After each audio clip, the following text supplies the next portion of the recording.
এখন দেখাবো কিভাবে আপনার ওয়েবসাইটে ইমেজ স্পিকার অ্যাড করবেন। ইমেজ স্পিকারটা কি? ইমেজ স্পিকারটা হলো, আমি আপনাদের দেখাই ইমেজ স্পিকার কি। একটা ইউজারে লগ ইন করে দেখাই।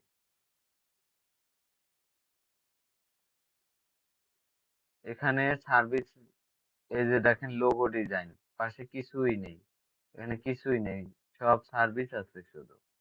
দেখেন ইমেজ স্পিকার অ্যাড করব আমি।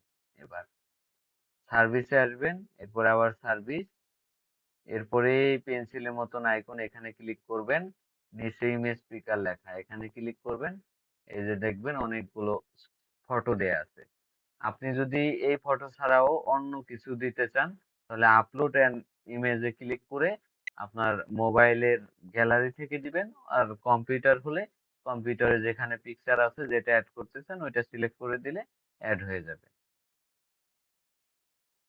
তো ধরেন আমি যে এখানে আমি অ্যান্ড্রয়েডের যে একটা লোগো দেয়া আছে এটা দিয়ে সিলেক্ট করে নিচে আপডেট ক্যাটাগরি ক্লিক করবেন। এরপরে আপনি ইউজারে এসে যদি রিলোড করেন, দেখতে পারবেন এটার পাশে এই যে অ্যান্ড্রয়েডের মতন অপশন হচ্ছে। এরপরে সার্ভিসে দেখা এই যে ফেসবুক, এখানে আসবেন, এরপর ইমেজ স্পিকারে ক্লিক করবেন, এরপরে যে ফেসবুকে একটা ক্লিক করবেন, আপডেট ক্যাটাগরি দিবেন। এরপরে ইউজার প্যানেলে এসে দেখাই, এই দেখেন এই যে এটার পাশে ফেসবুকের লোগো চলে আসছে। তো এটা হলো ইমেজ স্পিকার। এইভাবে আপনারা সাইটের ইমেজ স্পিকার অ্যাড করবেন।